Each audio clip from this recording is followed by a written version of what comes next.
Ito guys, ang luma naming Christmas tree. Dito ko lang siya nilalagay sa may dulo ng bahay namin guys. Tapos ang CR ng ng big cat ko guys ay ito. Dito ko siya nilalagay sa gilid. Ayan, pinapaubos ko na lang yung bentonite yata to guys. Nakalimutan ko na yung yung pangalan. Ito ang pinakamatagal ko na ginagamit sa aking mga cat or sa dati kong nag-iisang pusa. Ngayon, dalawa na yung pusa kong inaalagaan ngayon. Ayan. Ang masasabi ko lang dito sa bentonite guys, ewan ko, basta correct nyo na lang ako guys kung kung tama ba yung pagkakasabi ko na basta yung cat sand na ginagamit ko. Para kasing natatapangan ako sa sa amoy niya guys. Kaya ngayon sinubukan ko yung yung in-order ko ngayon sa sa Lazada na parang tofu yata yun guys. Ito guys ang pangalawa kong cat na na inadapt. Ayan, siya guys, bulag. Dati na talaga siya yung yung may diferensya yung mata guys. Baby pa yan nung nung inadapt ko siya. Talagang as in yung parang katatanggal lang ng pusod. Pero nakasurvive siya. Tapos naku guys, mahirap talagang ikwento talaga yung kabanata niyan. Sobra talagang pinaghirapan ko siya para mabuhay lang. Mabuhay. Siya guys, talagang pinagtiyagaan ko siya na padidiin. Basta lahat ginawa ko talaga sa kanya. Ayan, malaki na siya ngayon oh.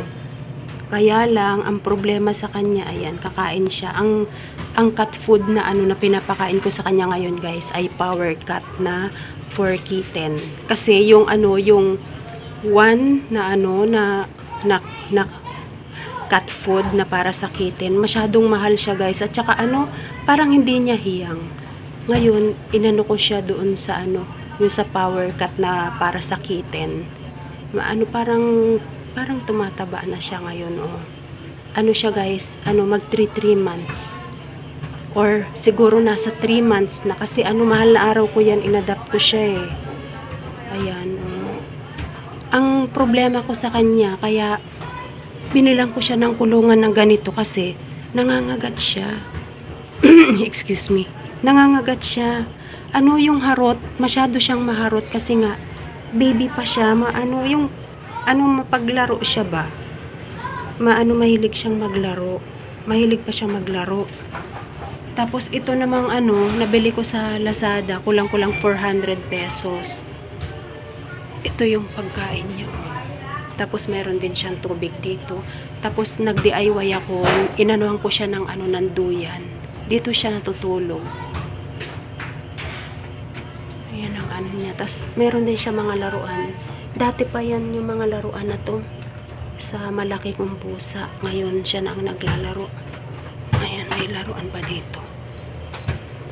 Ayoko sana nang may ganito na kulungan. Kaya lang kasi minsan naghaharot siya sa amin. Lalo na pag lumalakad kami. Hinahabol-habol niya yung mga paa namin kasi natatakot ako baka makagat pa niya kami sa kaharutan niya. Kasi hindi pa siya fully vaccinated, wala pang na mga anti-rabies.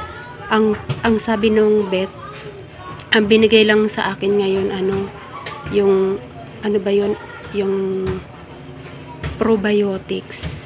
Kasi nga wala pa siya, hindi pa siya pwedeng i-vaccine. Tapos ang unang sa kanya, ibibigay na shots. Yung deworming, hindi pa pwede kasi wala pa nga siyang 3 months. Kaya mga vitamins muna yung sa kanya para hindi siya magkasakit. Tapos meron din siyang yung pampatak sa mata. Kaya lang sabi nung vet, hanggang 2 weeks lang pala yun. Nakalampas na nga, nalampas ko yung nakalimutan ko. Nalampas ko yung pagpatak. Pero yung niya kasi ganyan pa rin yung mata niya. Pero mas umokay na yung mata niya ngayon kaysa dati. Kasi ayan Kasi dati guys, umbok talaga yan dyan. Umbok yung yung mata niya, yung parang lumuwa. Lumuwa yung mata niya. Tas natanggal yun. Unti-unting natanggal yun hanggang sa ayan, naging okay na siya, ganyan na, oh. Ayan, oh, maharot yan, eh. Pero ang cute-cute niyan, guys. Ang cute-cute ni Sasa. Ang pangalan niya ay Sasa. Ang cute-cute niyan. Ayan, oh. Dito ko ilalagay yung, yung cat sand niya. Ito nga ang, may dumating na parcel. Buksan na natin. Wait lang. Ayan, buksan na natin itong, wag, Sasa. Maharot talaga yan siya, eh. Nung in-order ko ito, sabi 6 liters daw. Kaya tingnan natin kung talagang 6 liters nga. Dalawa yung yung in-order ko kasi. Dalawa silang cut ko, eh. Ay. Mabuti naman nasa talaga siya, nasa anong tawag nito? Nasa niya? Yung nasa pack ba ang tawag diyan? Nasa plastic talaga siya.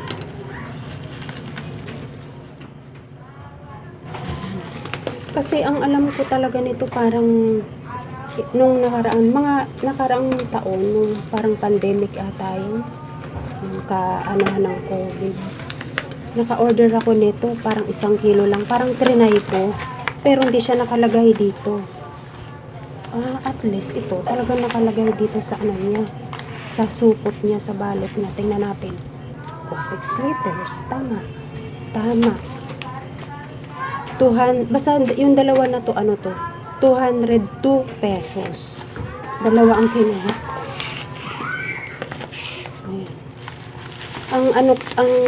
Ang nito, ang scent, scent ba tawag doon? Of flavor, di ko alam, ba flavor, parang pangkain. Milk ang niya. Ano siya? Smell fresh, water uptake, fast clumping, net content 6 liter. Ayun. Cat litter, food grade plant tofu, residue made. Ayan. Pet Newland, love and life. Nakalagay dito sa taas. So, ayan. Siya? Pwede siyang i-flush sa sa toilet. Pwede siyang i-flush sa toilet. Ayan. O pwede rin na na ilagay sa basurahan. Yan, may Chinese, di ko na maintindihan yan. Maliliit, di ko na mabasa. Ayan. Dalawa. Bali, 12 liters na ito. Kasi yung dati ko talagang ginagamit, yung Bentonit nga, yung pinakita ko sa inyo kanina. Parang natatapangan ako sa amoy. Masyadong matapang ang amoy. Parang sumisiksik sa ilong ko talaga pag naglilinis ako ng ng mga, yung sa lalagyan ng ng cat ko. Cute talaga niya ni Sasa, eh. Nakakagigil yan, eh. Huwag yan, bebe. Baka masugat ka. Tingnan natin, maliliit yung niya. Inamoy ko lang. Ito talaga gusto ko yung gentle lang ba, yung hindi masyadong matapang, kasi yung Bentonit, guys, talagang parang sumisiksik sa ilong ko. Tapos yun, ang amoy naman nun, mabango siya, oo, pero yung may parang maanghang, mentol na hindi ko maintindihan, tapos naiiwan talaga sa ilong ko, guys. Ito parang gentle lang, kasi okay lang naman na maging gentle yung cat sand or taian ng mga miming natin, kasi syempre tayo rin ang ang naglilinis nun, diba? Kaya dapat rin gentle lang din. Tapos kunyari magpupo naman sila niyan, mababalutan naman nito, eh. Hindi naman yan kaagad-agad na maamoy, kasi mababalutan naman yung pupo nila nito, eh. Ilalagay ko na dito sa ni Sasa. Sasa girl.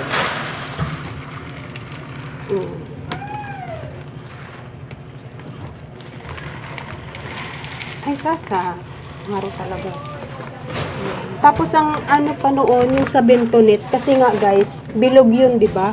Naku, nilalaro ni Sasa yung yung Bentonit na yun, yung cat sand niya, yung cat litter. Tapos ginaganong-ganon niya, oh. Tapos sinuhuli-huli niya dyan sa sahig guys. Sinuhuli-huli niya dyan. Kasi nga, umaano siya, bilog. Umaano, anong tawag nito? Yung nagro-rolling. Yung umaano siya, umaandar. Nako, kaya yun. Kaya sabi ko, try ko nga yung ano, yung ibang ano, ganito. Tingnan natin kung uubra. Kung maganda ba siya gamitin. Ayan, Sasa. San? Halika dito, Pepe. Dali, halika. Ayun na naglalaro. Maano kasi siya talaga maharot, guys. Talagang maano, makulit. Sasa. Halika dito. Kunin ko nga siya. Halika dito, Pepe. Yeah. Tingnan natin nga. Dali, punta ka dyan.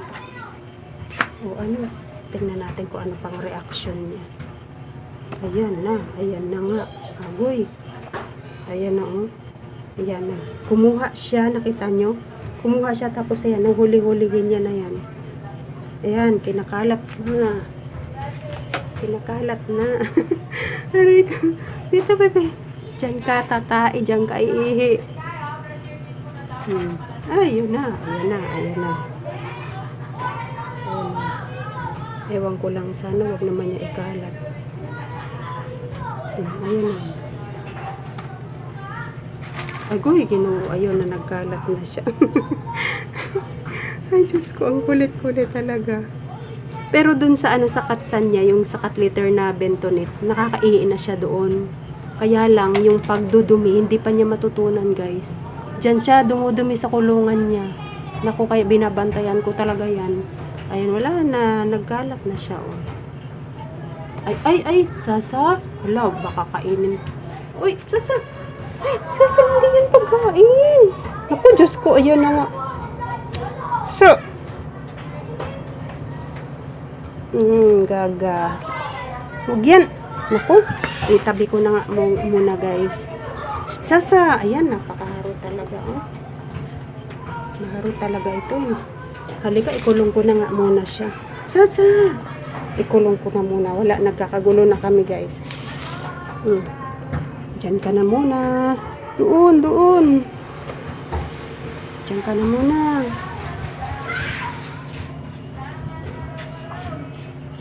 Kinulong ko na muna siya kasi ano, kinakalat tapos kinakain niya. Naku, delikado. Ano bang gagawin ko nito? Ayun, nagkalat na. Kalat na siya. Kinulong ko na muna kasi, oh. Maharot. Ayan, guys. Thank you so much for watching. Ayan na yung Sasa na yan na ubod ng kulit. O, yan. Iiyak ka ngayon. Gusto ko nga siya talaga ng ano, yung katulad sa big cut ko na simulat sa pool na nasa amin yun, simulat sa pool na pinanganak dito yun sa bahay, ano, hindi yun gumamit ng kulungan. Pero ito, naku, ubod ng kulit. Iba talaga ang behavior din pala ng ano, ng cat, no? Parang sa tao.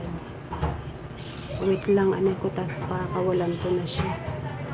Itanggalin ko muna ito kasi, oh. Kasi para siyang mabango. Hindi nga siya, ano, hindi siya katulad ng isa na matapang yung amoy. Ewan ko kung matututunan niya ito, guys, na ano, nagamitin. Ayan, guys, thank you so much for watching. Bye.